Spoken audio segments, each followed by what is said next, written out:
Hello everyone. Next, I will introduce the background of those 5 companies. The first company is the Tambun Indah Lam Berhad. The Tambun Indah Lam Berhad is a Malaysian-based investment holding company.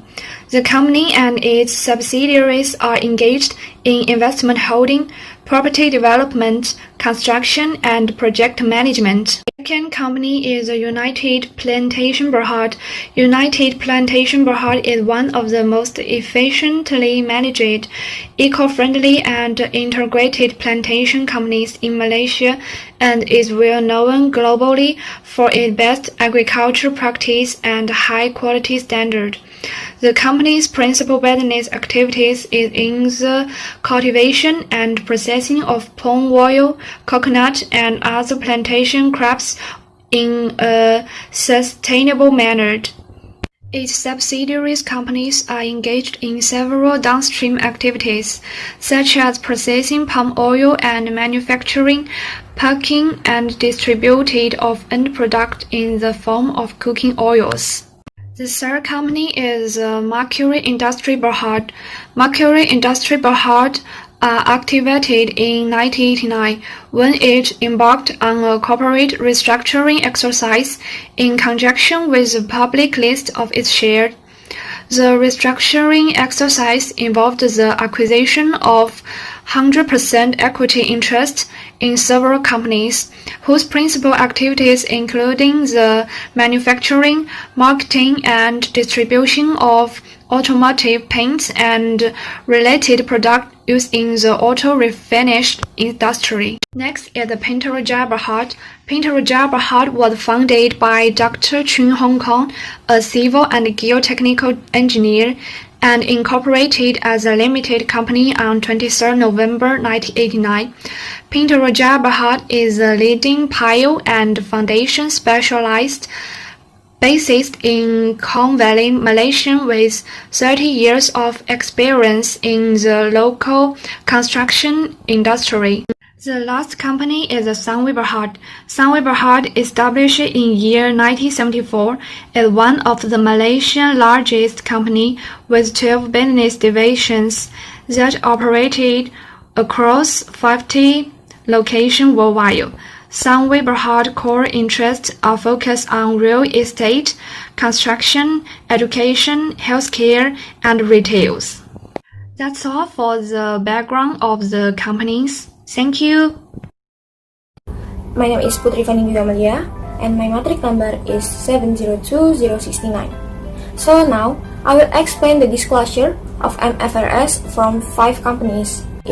The first one is Tambun Indah Lam Berhad. In 2016 and 17, there's no events after reporting period mentioned in the annual report, but in 2018, there are 2 existing events, such as first one is on 24th January.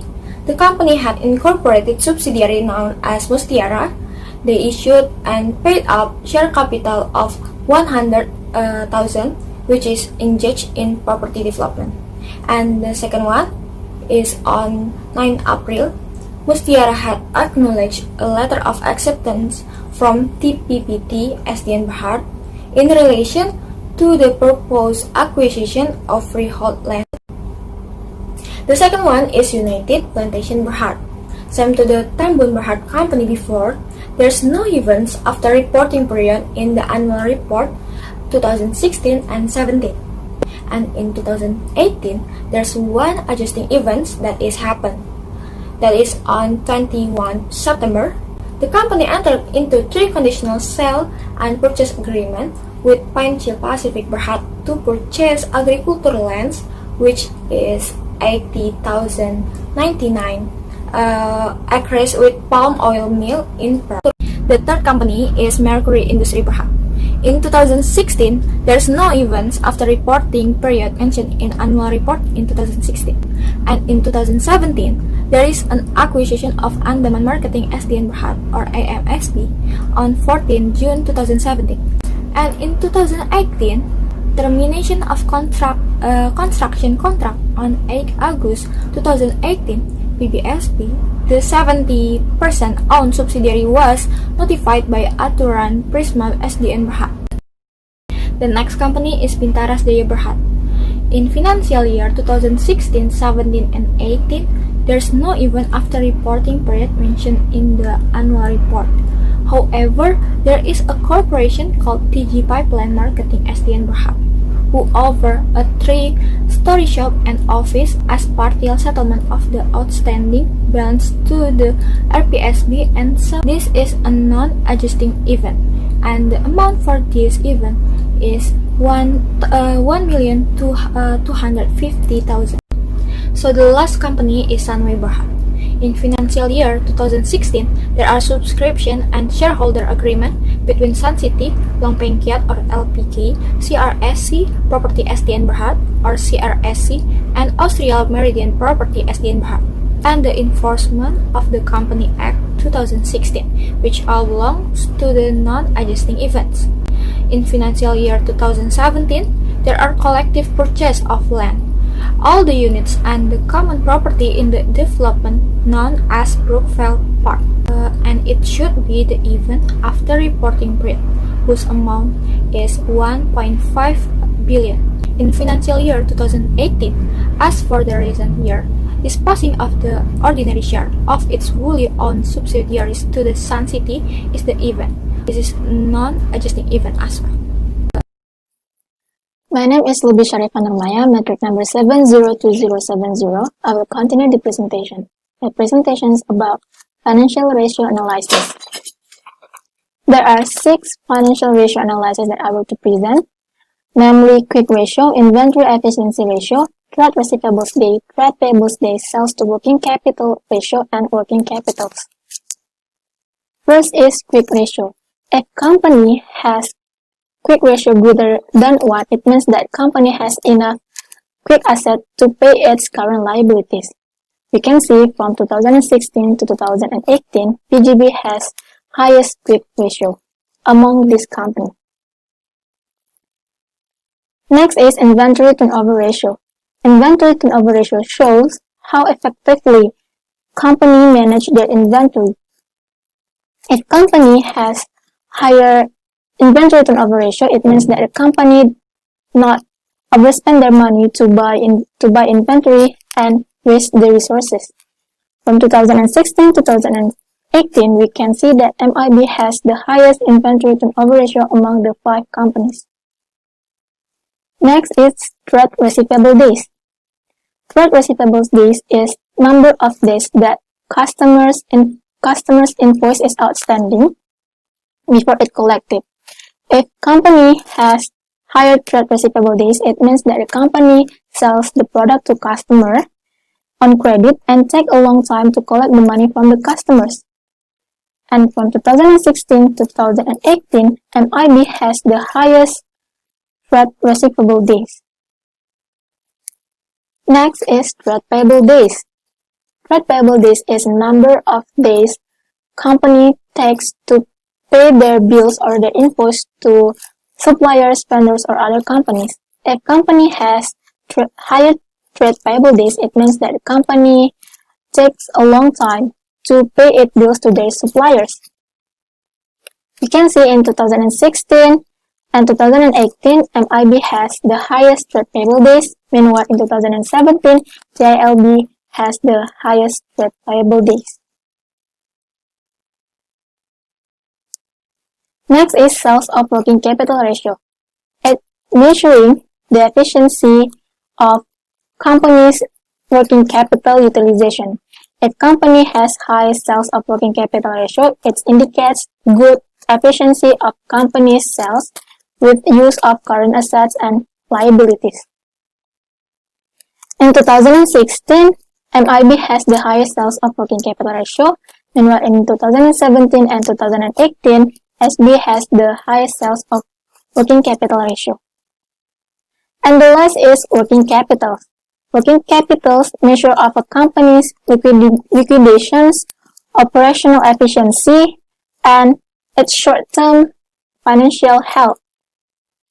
If company has a positive working capital, it means that the company has potential to grow and invest. You can see all of this company has a positive working capital, but the highest working capital is goes to SB.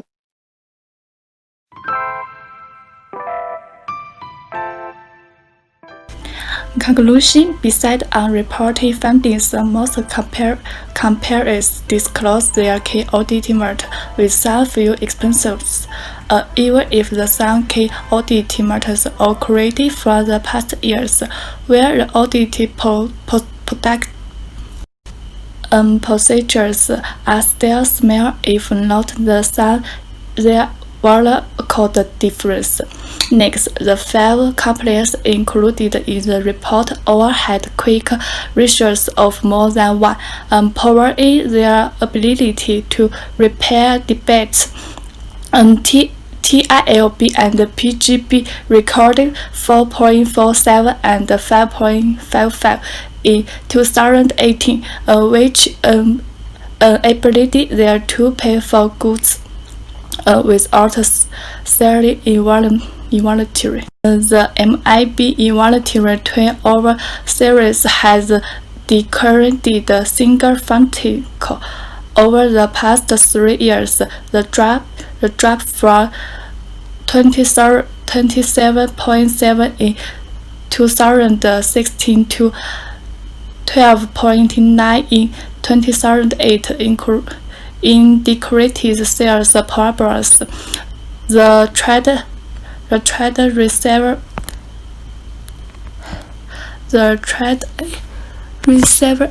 days of the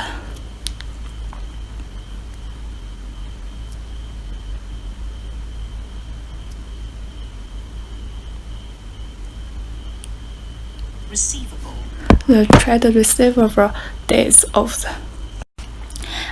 receivable days of the MIB are 344 days. If the credits are paid back for a longer period, they may, because distributed, refuse to extend future credit or offer for reliability credit. Of the 5 companies, UPB is the most able to meet its debit obligations without credit terms. In 2018, PGB's sales to working capital service was 0.5653, making them the last efforts in their use of working capital. However, both TILB and PGB had ratios below 1, so they cannot be used efficiency.